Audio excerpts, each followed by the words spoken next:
Jason Gregor, host of the Jason Gregor Show. That's a perfect name for you, your show, the Jason Gregor Show. It's weekdays 2 to 6 on TSN 1260. You're also the co-host of the DFO Hockey Podcast, writing for the Nation Network, and also a PHWA member. Sorry, it's early in the morning. I want to make sure I get everything in there. Welcome to the show, Jason.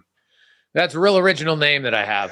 Thought a lot about it. So we actually changed that name. Originally, my show was Just a Game with Jason Gregor, but then they said it was too long, so changed that a few years ago. Just to the Jason Gregor Show. I like it. Yeah, it's very simple. Yeah, we're not the lead there. Hey, keep it simple, stupid is what they say. I can fall into that category, I think. First and foremost, I kind of want to ask, how are you doing during all this pandemic stuff up there? You know what? Overall, I feel I'm pretty lucky. I've been doing my show from home since March of 2020. Like, I think the season was canceled on the 12th, and I think the Friday I started doing my show from home, which it's not a real big difference. I've been doing live remotes for years for my show, but you're from home. So I changed. I got a stand-up desk here a while back, just so I don't have to sit down for the entire show and prepping and stuff. But you know what? I feel pretty good. I'm lucky. We have a family farm, so I was able to get outside lots, and I go to the farm, and there's no one else around there other than my mom and the animals. So I'm pretty sure I'm not getting COVID from the cows. So it's that part's been good. And I have a young son who's got a real, kids. I learned a lot from kids. They don't like when school got canceled. He was just like, oh well, I guess I'm doing school at home, and they don't focus on the negative for too long. So that's been really good. So just done a lot more outdoor activities, and I'm tired of it. Let's be honest. I'm not going to lie. Like it'd be nice to,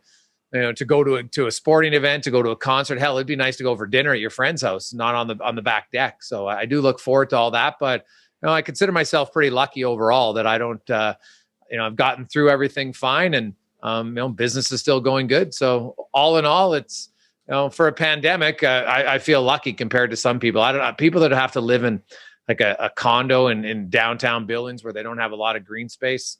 As a farm kid, I would have a tough time with that. Do you think, having lived through all the CFL stuff last year, and the loan that didn't come through and the bubble and all that stuff, what do you think that we're still talking about that now? That it's still like we don't know if a season's going to happen now a year later? Well, I wasn't surprised when the CFL didn't play last year. Like they don't have $1 billion or multi-million-dollar TV contract. So how can you play without fans, right? Like the NHL played this year without fans, and they lost like $3.6 billion, right? Like they've got billionaire owners. The CFL doesn't have that, and that doesn't mean like tons of businesses aren't running. I don't. The CFL to me is no different than a lot of other businesses who had to shut down. And they're more in the public eye. But when you look at it realistically, and then, you take away your sports excitement and wanting the game, I understand why they haven't played. My only concern, I don't know if the CFL has done a great job of outlining and being very honest and upfront and just say, you know what, if we can't play without fans. That's our financial model. And I think most people would understand it. Most businesses can't thrive without customers. So just because the NFL doesn't mean that other leagues are going to do it, right? So, each league's on their own. It doesn't make the CFL less in my mind. Anybody who judges anyone by the amount of money they make, I think is failing and losing out in life. That's a good point. But speaking of losing money, this came out recently that Edmonton had posted a $7 million loss. And we were talking a little bit before the show. What are your thoughts on that?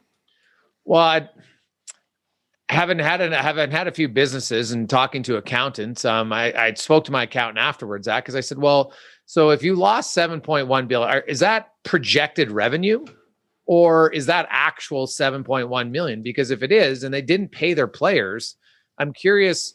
Unless they had tons of signing bonuses that were due, but I was told that those didn't get paid. So other than I know the coaches have guaranteed contracts. Right. And Milanovic got $500,000, never coached a game. So that's unfortunate. But, how much more is staff making if it's 7.1 million? Because I know that, they laid off a lot of their staff members during this. So I'd like to know where that number came from and, why? Because it does seem a rather high number when you're like your biggest expense was players. You're not paying your players. You didn't play any games. So unless lots of their guys had bonuses structured, and good for the players if they did, But I talked to the PA, and lots of guys said they didn't get paid anything. So I'd have to dig deep on exactly where that figure came from, because it did catch me off guard a little bit. But every year I've seen, I've been to that AGM many years ago, and I remember they post a loss, and I'm like, what? You guys had 30,000 fans every game, and they posted a loss of like 150,000 or something like that, and I'd be like, well, how's that possible? So I'm not going to say people are lying, but there's different ways, I guess, to make the numbers look how you want. So that one's a little surprising to me. I would expect them to lose some money, but 7.1 mil, it just seemed high to me. Is there some kind of audit process the league can go through to find out where they lost that money, or is it just? Well, if the league wanted to, I'm sure it's like you'd have to have somebody, and I'm no accountant, right? And I asked my accountant the question, just because he's a big sports fan, and we had a conversation about it, and he's like, well, you don't really know until you see all the numbers, but they'd have to look at, maybe they have a bunch of fees that we're unaware of, which is very possible they do. But I wondered how much of that was considered in, projected losses. And if that's the case, sure. But was it actually $7.1 million out of their savings account? Then, that's a big concern, because if that's the case, they're not going to be able to, how are these other teams surviving, right? Like Edmonton isn't owned by a billionaire owner, right? They're a publicly owned team. So where's that money going to come from? Now, I know they've had a really good war chest in Edmonton for a lot of time. They've been a successful franchise for a long, long time. But, I'd have to dig in. No one really knows, and no one ever really takes the time to dig deep on it. But you'd probably have to have somebody with much more financial acumen than myself to go over it with a fine-tooth comb to find out exactly, where that losses were coming from. Like, don't just say a loss, then come out and say why. Like, where was the loss? That's what I'd like to know. Well, I think that it goes to speak to the greater issue of just transparency, I think, in general. And the focus on our show today is going to be that, where we have fans, with the CFL draft, arguing about everything. We're covering the spring league. Fans are wanting to be involved. And then it does seem like these leagues maybe don't want to have that transparency, which I get, right? But it seems to me right now, we're dealing with these fan bases that are more excited about the leagues than the leagues are. It is kind of the vibe that I'm getting from, hopping on with the CFL and all of that. I have the Edmonton, from the 3 Down Nation article. They just said that it was a net operating loss of 7.1, and they did have an assistance for some of that of a 2.5 million, which is interesting, because we had talked about that last week, how some of the teams had gotten, like, we have PPP loans in the States for that. So it seems like part of that was mitigated. But yeah, it's a net operating loss of 7.1. So it is interesting there, that, and they do have a, sizable, backlog of money. Yeah. No, Edmonton's done well financially for many years, right? Like for years, decades, they were the star franchise of the league. Their fans would tell you that maybe hasn't been the case over the last 15 years, from on-field success and off-field decision-making. That's a total different conversation. But your word about transparency, I think, is valid.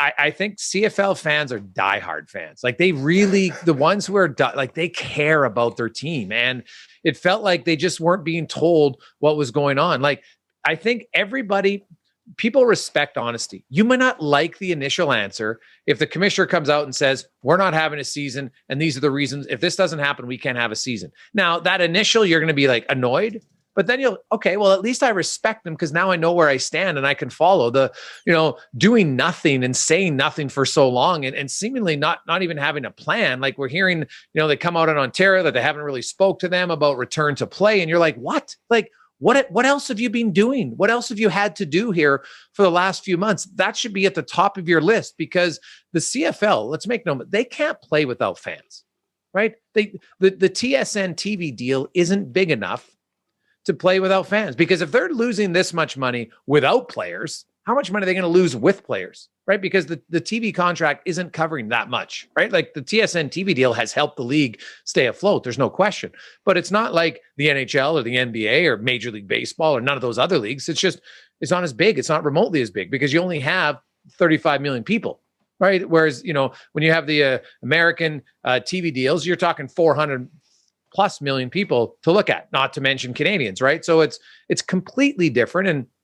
And I think Randy Ambrosie, the mistake I believe that the CFL has made in all of this is they haven't connected to their loyal fan base. In some cases, I feel they've turned them off, and that's a real big challenge, because if you turn enough of them off, because they don't have a ton of new fans coming, right? So if you're not at least connecting with your loyal base, what's going to happen when you come back and play? If you lose 10 to 15% of them, that's a massive blow to this league.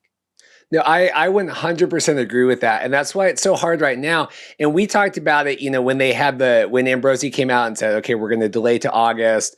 We have some backup plans. We're not going to say what those are, except maybe ship teams to the West, right?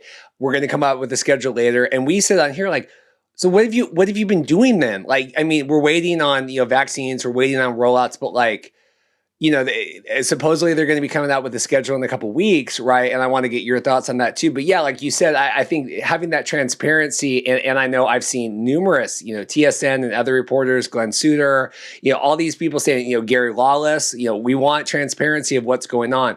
What do you think? Supposedly we have a schedule coming out soon. How do we feel about that? Well, yeah, Preston said here, later in May, and that's great. I understand the CFL. They had plans for a 14 season schedule.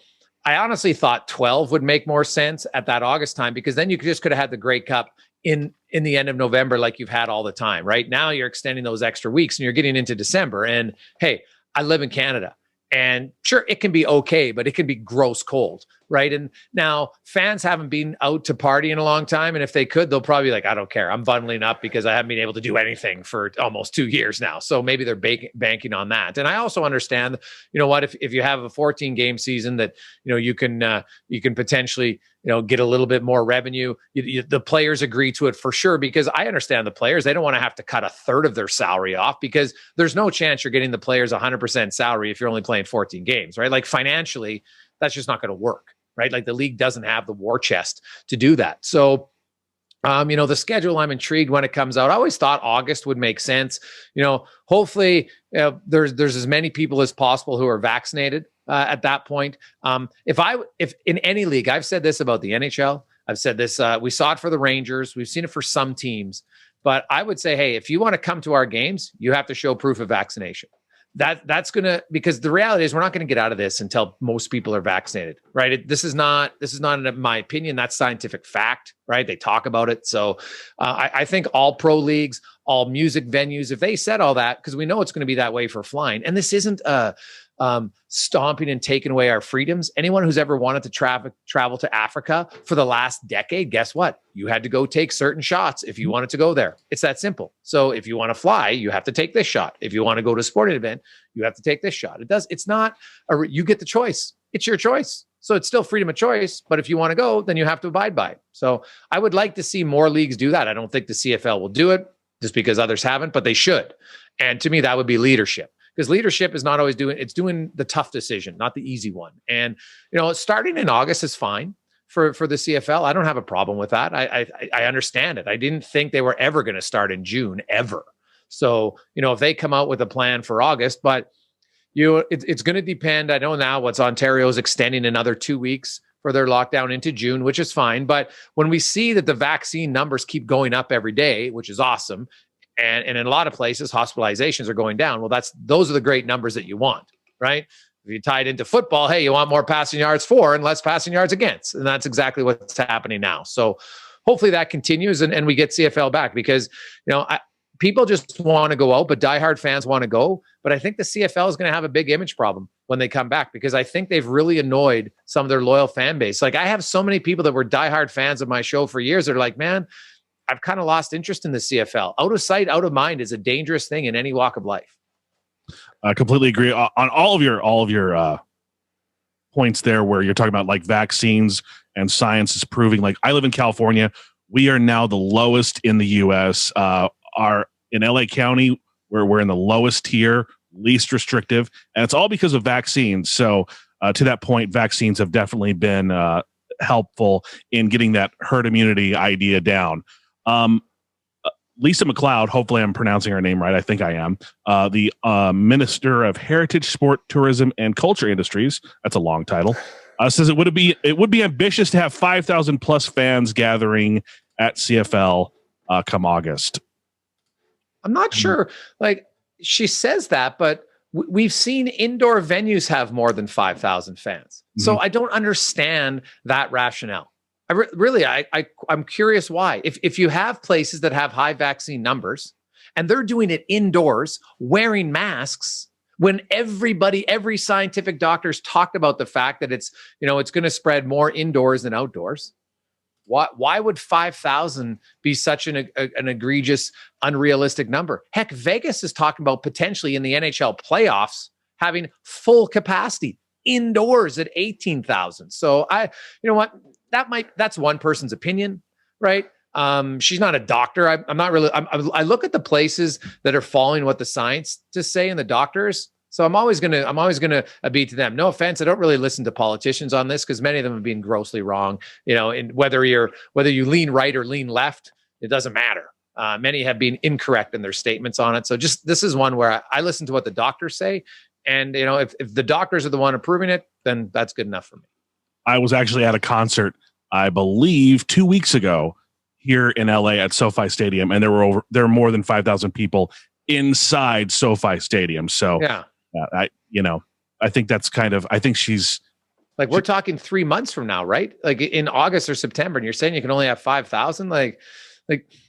Some state like Edmonton specifically, right? They got a massive outdoor stadium that fits close to 55,000 people. You're telling me you could only put 5,000 there? Like, give me a break. Like, go to a Walmart or a Costco right now. There's more of those people in a confined space, not 5,000, of course, but in a small area. So sometimes there's just a lack of consistency that I don't really understand on this.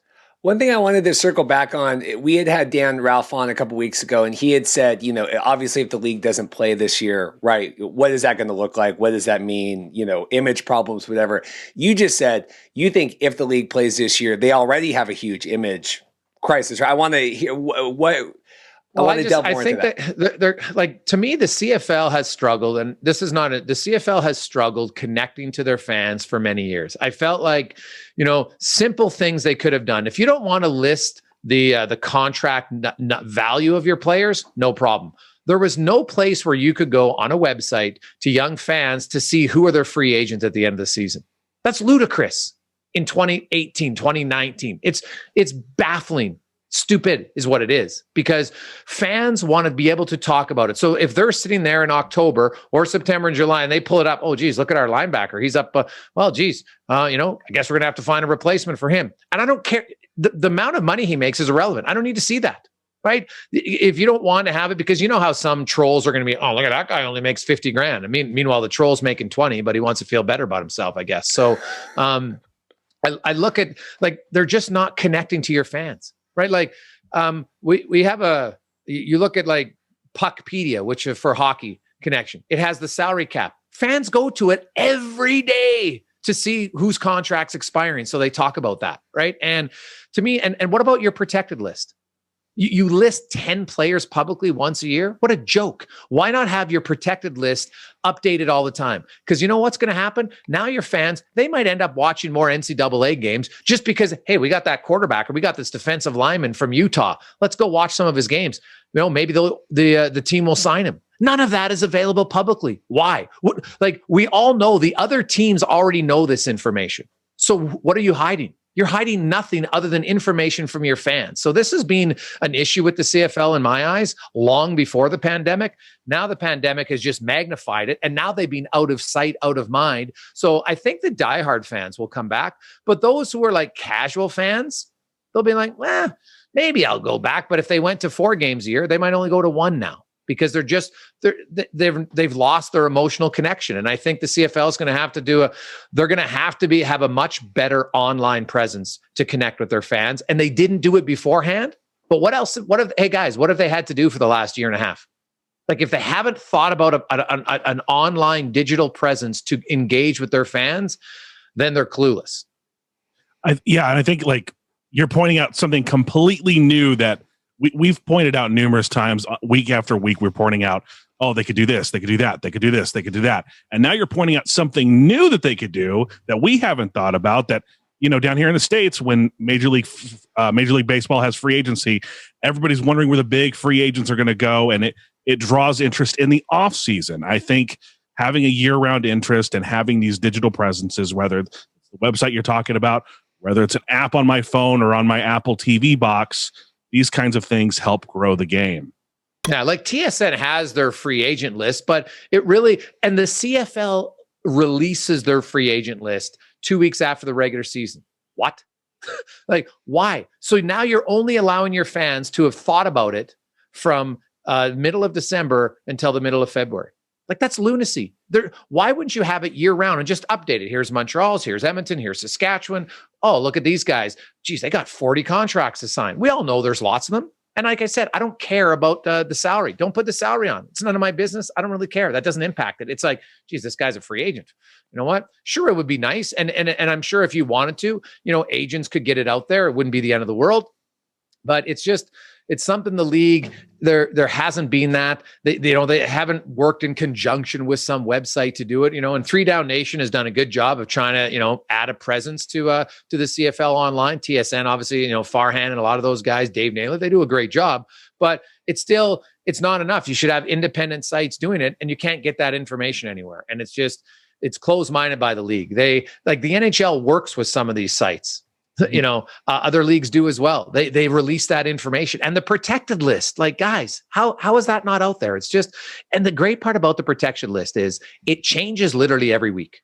Every week. So you're getting new information for your diehard fans to go they just dropped this quarterback? I didn't like him anyway. Oh, now they got this quarterback, right? It's going to get your fans more engaged 24/7, 365 days a year. And the CFL they don't seem to grasp that. They think, you know what? We'll have our fans engaged 2 weeks or 3 before free agency, then during the season, and that's good enough for us. Well, no other business runs that way successfully in sports nowadays. No, I completely agree. And I mean, obviously they would say, well, it's a money issue, right? We have to hire somebody, whatever. I mean, we're going through the same thing. We're covering the spring league. It's like a developmental thing down in the States right now. And they have like no presence at all. And we've had the CEO on, but then we're trying to get players on. They don't have time.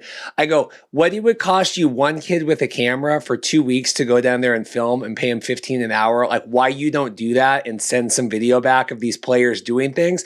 But it's like a weird lack of motivation, but then we don't have the money, but then we don't have the money because we don't have it's this chicken and an egg thing. And it's like, well, you have to, at some point, hire an intern for the CFL, just like you said, to do some of these web things, or, the fact that you have this Canadian Football League and that like 3 Down is really the only place to go for any information on anything is also very weird, right? That we don't have like competing outlets and all these things, doing those same things.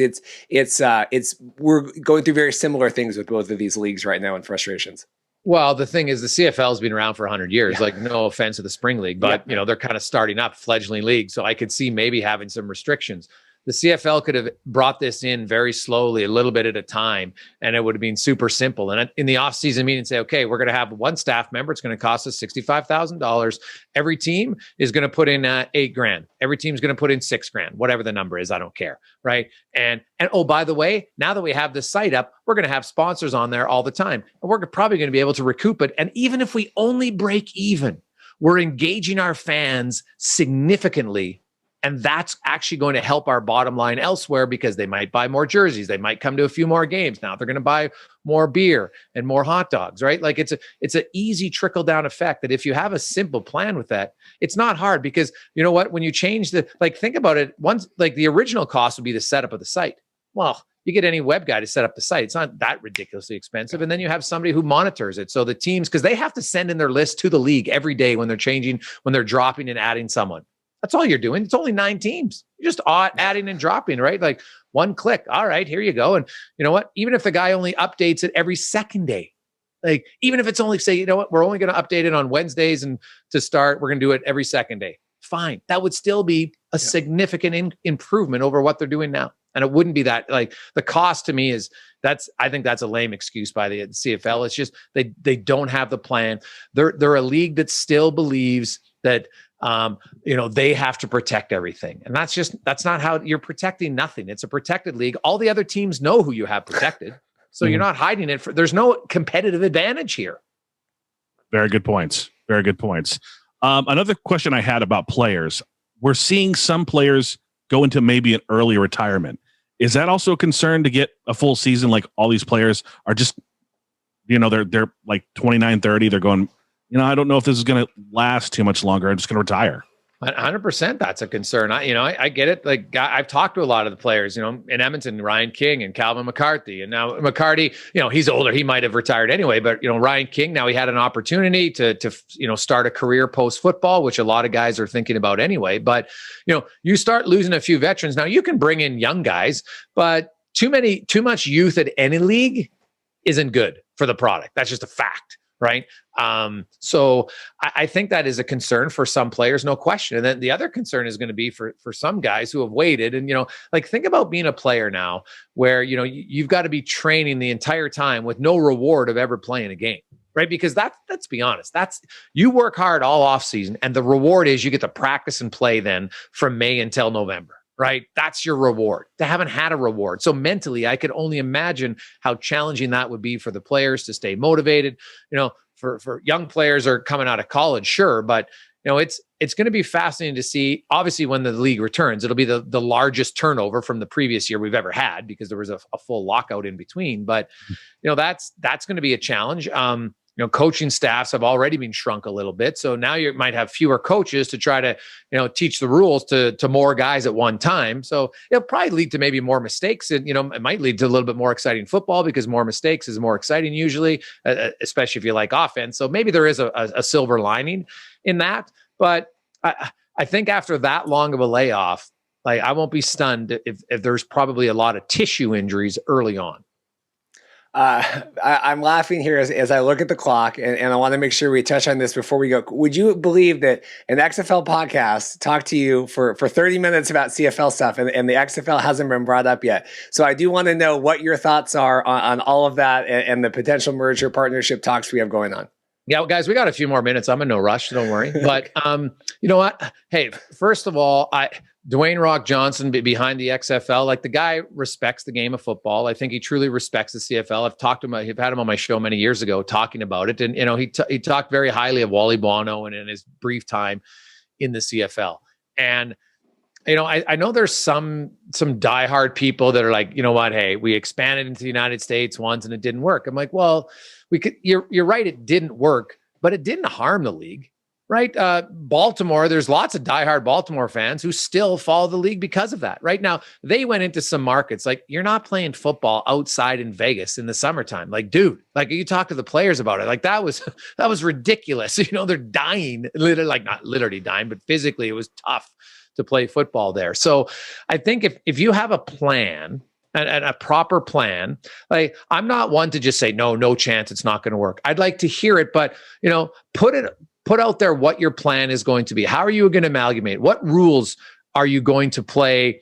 Is it going to be where you just cross over if you like? I don't want it to be two separate leagues that play each other once or twice, or maybe that's totally different thinking outside the box. And maybe that's what they could do. And, it would, now, obviously you'd have to have buy-in from the players that suddenly they're going to play a different set of rules for 1 or 2 weeks a year, right? So that's the thing. You can't have two separate leagues that play each other once or twice because now you're going to play by completely different rules. That looks too gimmicky for me.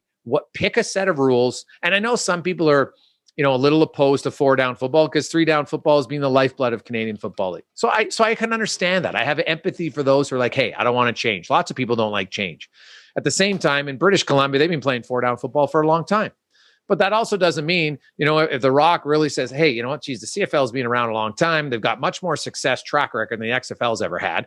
Maybe we should look at that and say, can we go with 3-down football? But is there any other things we can incorporate? Like maybe you eliminate the rouge because we're like, we just don't want that, right? So if there's a give and take here, I think there's an opportunity that could work together. I am definitely not opposed to it at all. I'm not one who thinks that, because the XFL, I don't really care about the XFL and Vince McMahon. This isn't who it is now, right? This is, Dwayne Rock Johnson and their group and what they're going to do is probably going to be different, right? They're not going to be having sprints to see who kicks off first, right? They're not going to like, there's not going to be things like that. So I'm kind of intrigued by it. I think for the Canadian Football League, they haven't had a lot of growth in the Canadian market.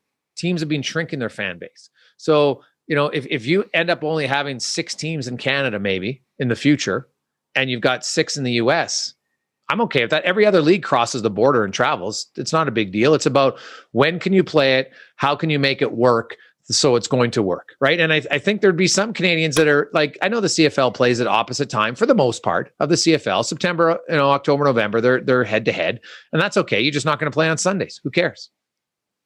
Yeah, I think, and we had, I was watching Rod Peterson's show yesterday. He had Arash on, who we have a history with, and the XFL and everything else. And when you imagine that the XFL came up yesterday, but it seems like the concern is, and I think his quote was, we're with this merger talks, whatever, we are losing the Canadian in the CFL, right? That to him equating, 110 yards, wider fields, all these things, that is, it is tied to your national identity, pride, everything else.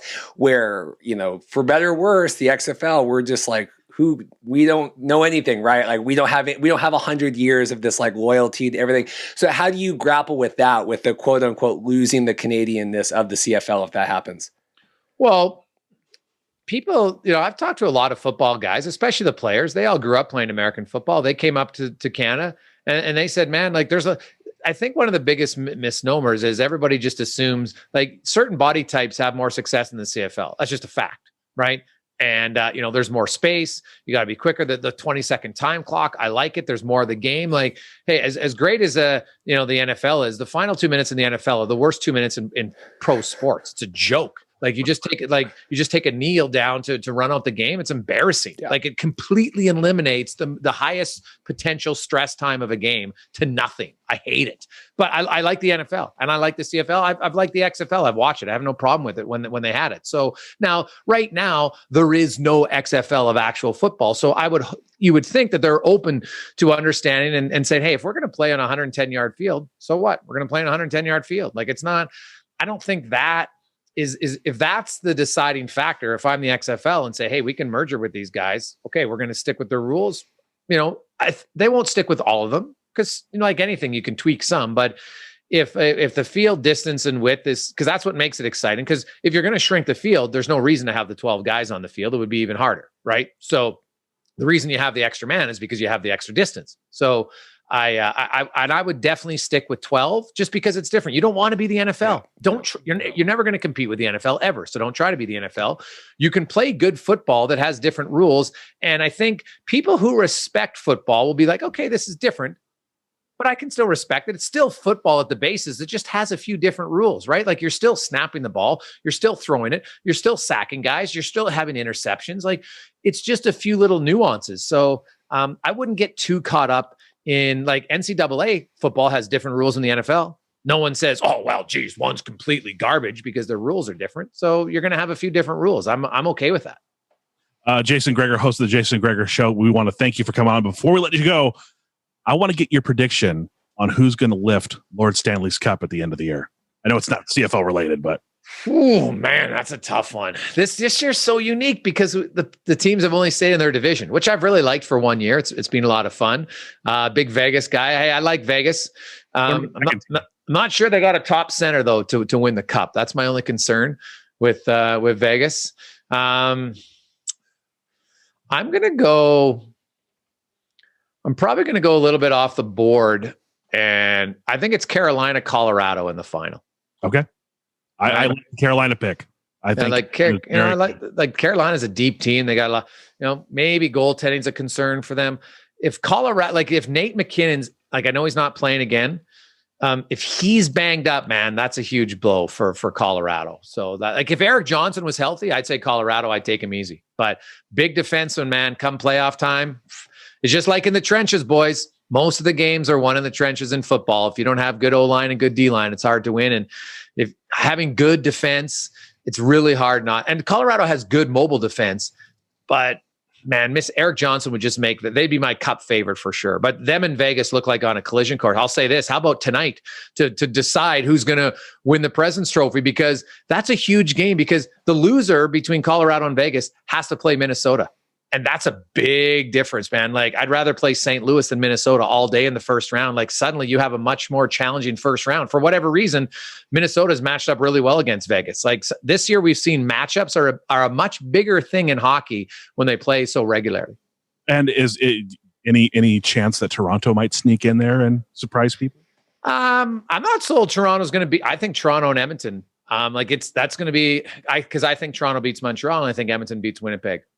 And you've got Matthews and McDavid and Marner and Draisaitl. Like Connor McDavid's on a different planet right now in what he's doing. And hey, I know that Matthews has scored his goals, but Ovi scored more goals in 52 games in 2008. Like what Matthews is doing is good, but it's not something we haven't seen in a long time. What McDavid's doing is off the charts. And so, Toronto has more depth, no question, but they got some goaltending concerns. Like I'm intrigued by that one. And I'm really intrigued, whoever it is, Edmonton or Toronto, whoever wins the North, I think they're going to surprise some people, because I've heard a lot of people, mainly out of the US, claiming that the North is a weak division this year. There's really no statistical data that backs that up. In fact, did you know that going into the season, the North Division teams had 32% of the top scorers from the last 2 years? 32%. So in theory, they should have scored more goals, right? Because they have more talent in that division against all the other teams. Well, that didn't happen this year. They actually ended up with second most goals per game. Like, hey, my nephew plays in San Jose. The Sharks aren't good.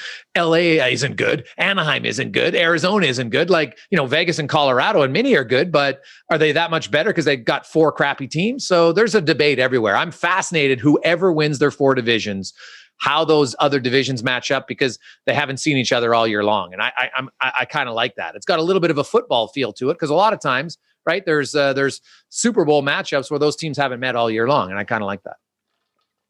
Well, when Paul and I start our where's my flag? When we start our Kraken podcast, we'll have to have you back on, and we'll do a whole. Hey, buddy, you know what? I love it. The Seattle and Vegas, like those are 2 easy road trips for Canadian fans out west to want to get down to. And I'll say this, man, Vegas is the greatest hockey experience right now. If there's any of your listeners who haven't been to a Vegas Golden Knights game for hockey, you gotta go. Like, I don't even care if you know anything about hockey.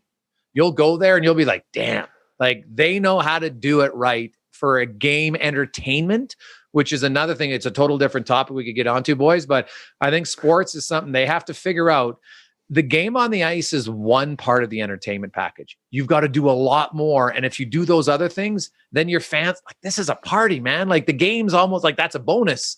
And it also helps that your team's being successful right from the get-go. But go to Vegas, I'll say that. And Nashville, like there's a few cities that you might not love their team, but if you're looking for a good entertainment value night out where you're like, damn, that was fun, I'd go there. Vegas is unreal. Thank you. Jason Gregor, host of the Jason Gregor Show. Want to thank you for your time, dropping in, talking CFL stuff, and a little bit of hockey at the end. We appreciate it. Hey, guys, can I ask you one question? You're the diehards. What do you guys think of an XFL-CFL merger? I've said this from the get-go. I would appreciate a de facto expansion of the CFL. I think that would be the most logical thing to do, and try to find a way to fit as many Canadian rules in the XFL game, because like you've said, the CFL has the track record. They have the Grey Cup. It's been it's a 108-year league in some consideration, and then like 60 years in another consideration. But the point is that I think that we should bend to what the Canadian fans want to make this a successful partnership. Yeah, I've heard from the beginning, from the people I talked to, one league, one rule book, and that nothing that I've talked about or heard has swayed me from that. So I hope that I've told Canadians, I said, I'll be at the front lines with you if they change too much stuff, because I do think it needs to be, and because we're critical of everything. I mean, I'm not a mark for anything in particular, and if they take too much of it away. But yeah, I've always heard and felt one league, one rule book. And you have to protect the ratio. I think that's the number one most important thing I think needs to be protected, is the ratio. Yeah, see, that's funny. I would be in favor if they dropped it to 6. Wow. Because to me, the best players are still going to make it. The best players are going to make it. Look at Canadians in the NBA. Look at Alphonso Davies in soccer now in Europe. You want the best athletes, and you still have 6 per team, especially if you're actually expanding, guys.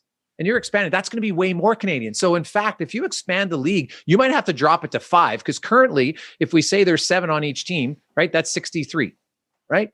Well, if all of a sudden your league's going to be up to 12 teams, I don't think you want 7 per team now, because now you're asking for way more. And I'm just not sure there's that many quality ones. So the easy one is to combine the expansion and lower the number to 6. You're still going to have basically the same amount, right, and spread out, and it's fine. And so I think it helps it overall. And because we're seeing more Canadians at different positions, thankfully, than we've ever had before. So it's not going to be a challenge. And some teams, there were years, some teams had 9 starters because they were that good, right? But having 6, I'd be fine with. I don't think you need to keep it at 7 if you expand to more teams. Makes sense. Any other questions for us, Jason? Boys, I could have a lot, but I appreciate it. Thanks for having me on. I'm looking forward to it. I'd love to see an expansion. I'm a huge fan of the CFL. I grew up as a kid. I actually worked selling ice cream at Edmonton games when I was in my teenage years. I would only sell enough to break even, and then I'd watch the second half because I felt like I got in the game for free. So it was perfect.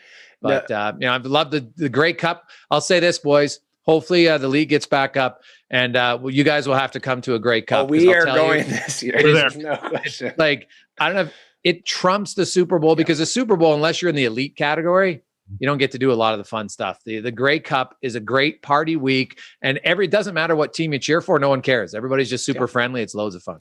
No, Canadians are always friendly to me. So except on Twitter a little bit, they get a little bit of belligerent, but all in all, we love you guys. Thank you for your time, Jason Gregor, for host of the Jason Gregor Show. Hopefully we'll bring you back on eventually when the season gets moving. Yeah, that'll be nice. Well, thanks, Paul. Thanks, Reed. I appreciate it. No, I appreciate it. This has been a couple weeks in the making. I know you're a busy guy, so I think it was well worth the wait. I appreciate that we got this on the schedule, and I really appreciate your time. So thank you. Thanks a lot.